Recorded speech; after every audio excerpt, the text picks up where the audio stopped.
me my roses while I'm here. Rather be loved than feared. Don't really know what's up from here. Just speak up now and save your tears. Hey guys, it's CrystalRenèe here. Welcome back to my channel. If you're new here, thanks for joining. In today's video, we're going to be talking all about my MONSTERA ADANSONII, the original and the Japanese variegated. If you're interested, then stay tuned. Diving right into it, here I have my MONSTERA ADANSONII. She lives here in my Mills Bowl tall cabinet. She has grown so much since being in my care. As you can see, she's climbing her way to the top of the cabinet.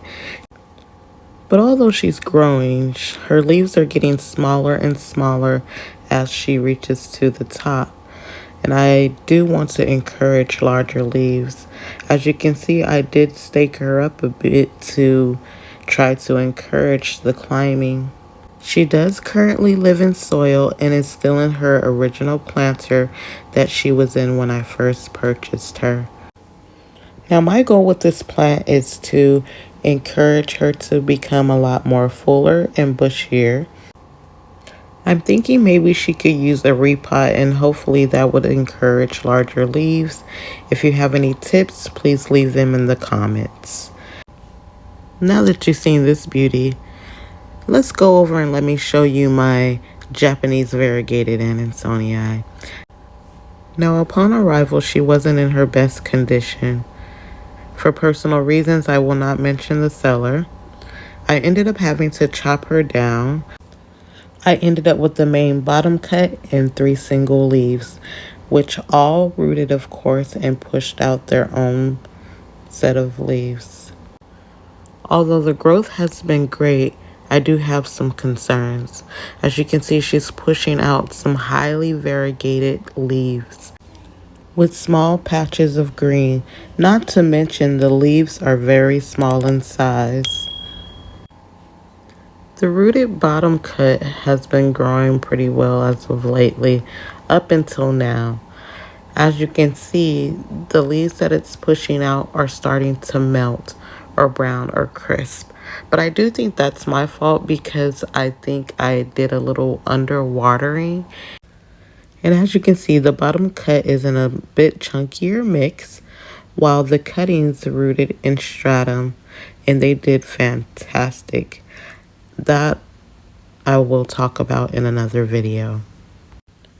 Now I don't want to lose this plant, so I have been debating and going back and forth with myself if I want to chop it down for a second time or if I just want to give it a chance to go ahead and harden off its new leaves and see what comes out in the future. And if it continues to push out white leaves, I will then chop it back. If you were wondering what makes this the Japanese variegated Adansonii, I don't know if you can tell, but it has like a tricolor effect on the leaves. Now if I zoom in, you can see that it has multiple growth points coming from the bottom of its stem, and hopefully it can pull some of that green. The one at the very bottom looks like it has a bit of green on it on its back side. You can't really see from this angle, and I think that it's going to be pushing out some nice variegation on that node down there at the bottom. And I just wanted to show the back side of the stem to show that yes, it is green and the stem is not entirely white. And I have it on a little makeshift moss pole, and yeah. Please excuse the beep in the background from my smoke alarm. I do need to change the battery. I apologize in advance. That leaf is just so beautiful. Now I may end up having to chop off the melted leaves so that it can just put its energy in the new leaves and go from there. Let's keep our fingers crossed. If you have any tips that you can give me to encourage more green growth, then leave that in the comments below.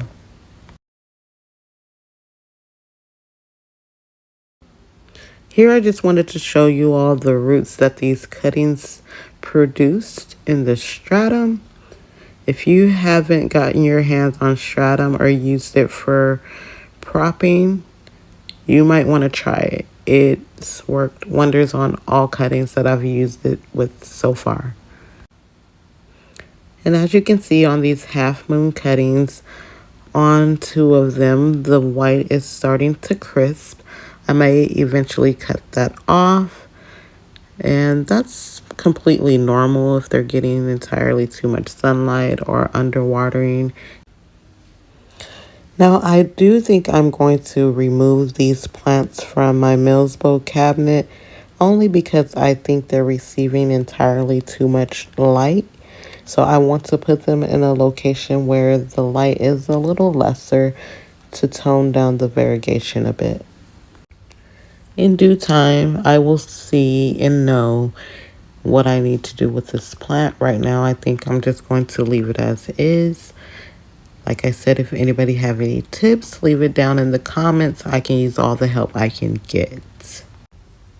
I'm not gonna lie, seeing these leaves with a little bit of speck of green gives me hope. But seeing other leaves like this one here makes me worry. So, like I said, keep our fingers crossed and let's hope for the best. Although she's pushing out all types of new growth, the new growth has me a bit concerned as well because as you can see, there's no traces of green. But I admit it is hard to tell until the leaf completely unfurls. So hopefully when those leaves unfurl, they give me a surprise. I do think it's time for these cuttings to be potted up.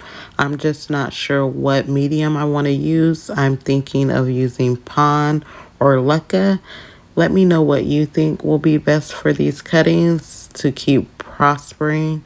I know in the past I had Adansonii grow well for me in leca, but I do want to try pond just to see, how that goes out. I may put some in pond and some in leca just to experiment, and maybe we can do a video on that as well. Well guys, we're pretty much at the end of this video. If you've watched this video thus far, you're greatly appreciated. And as I always say, enjoy peace, spread love, and be blessed.